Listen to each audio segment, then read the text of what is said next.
Good evening, honorable board members and interested audience. My name is Gary Ruehle, and I thank you again for this opportunity to share my years of high-seas smuggling and cannabis experience with you. Please listen to us as we come up here with our ideas. We are the ones with the knowledge and experience. In my case, I lived on a boat for 16 years and brought in tens of thousands of pounds of marijuana and hashish from Colombia and hashish from Lebanon. The average person who is a non-cannabis user believes that if you smoke some cannabis, you are the same as being drunk with alcohol, or even worse. That's why at former meetings I suggested that cannabis regulation must come under a newly formed Cannabis Control Board, totally separated from alcohol. This independent board must include people experienced in the cannabis business, arrest records or not. Who else has the knowledge? If you're looking for experience, say the three-tier system won't work. Let us help write it. Hire knowledgeable people capable of formulating reasonable and responsible rules with profits and taxes for all. Hire the very people that made up the former black market, now called the green market.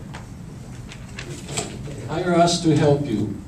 We are waiting to be admitted and to contribute our knowledge. We will be paying millions in taxes, hiring thousands of the unemployed, so please don't dismiss us for some big agricultural conglomerate.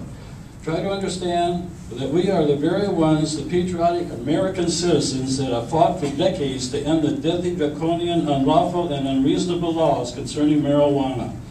Many of us have gone to prison for outrageous lengths of time for our democratic beliefs to bring us to this very moment we are facing now.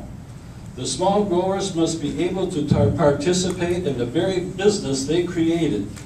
Honorable panel, we seriously need your help with this. There are tens of thousands of small growers wanting to legally work and pay their taxes. Don't replace them with big business. There will be a horrible loss of taxes and unemployment for Washingtonians. The average American, and possibly this very board, is unaware that there are hundreds of strains of cannabis, many which do not even get you high at all. Some relieve pain, some promote healing and eating. Other strains are great for PTSD that myself and thousands of other veterans and civilians alike suffer from without the dangerous and deadly side effects you get from pharmaceuticals.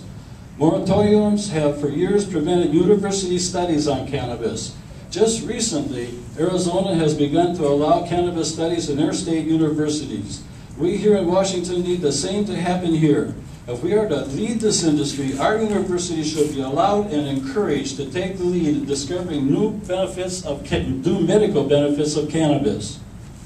Again, Honorable Board, please use us with our expertise. Call us. We want so much to work with you. We can be your consultants. Remember, we are the experts. Many in this crowd, we want to work with you. And don't forget about our kids. Wherever cannabis shops open, security, on-site security, multiple doors and cameras always reduce crime in the immediate area. This makes it much safer for area residents, children, and other shops. Kids are not allowed inside. The state can further profit because local drug gangs and cartels in the area are put out of business overnight when residents have a safe, well-guarded location to purchase reasonably priced cannabis. We will be protecting our beloved children from these criminal parasites when they are forced to leave. Thank you very much. You're welcome.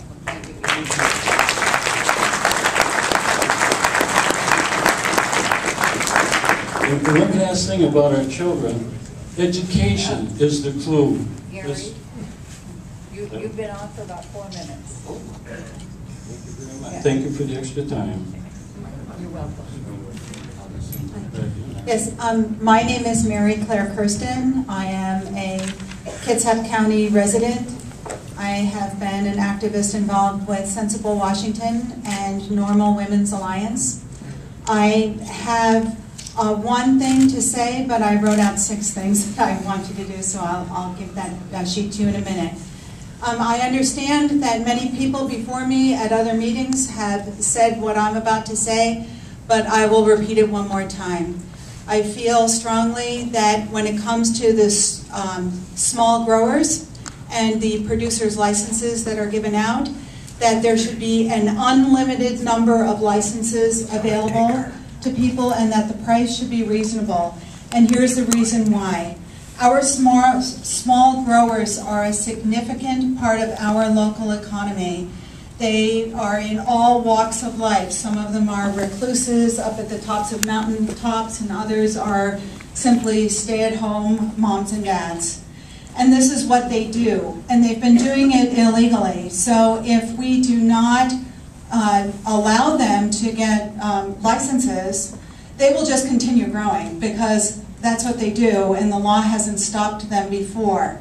If they are allowed to continue growing without having a legal license, then that will just continue to promote the black market that so many of us have worked very hard to end and to bring this out and to make cannabis available to everyone legally. We don't want to have a black market that is undermining the legal market that we have. Furthermore, the more we bring all of the small growers out, let them make a legitimate living, and so on and so forth, that also means that all of the bud that they are putting out on the market will, I am assuming, will be subject to testing so that pesticides start to be removed from product that is being put into consumers' hands, as well as other ways of adulterating the bud to make it, more explosive or whatever they're aiming for. And so I think that that's very important, is to make sure that anyone who wants to be a small grower has that chance, has that reasonable chance. Beyond that, our small growers have done an incredible job of producing excellent cannabis for the market, and they should be allowed to operate in a free market. Thank you.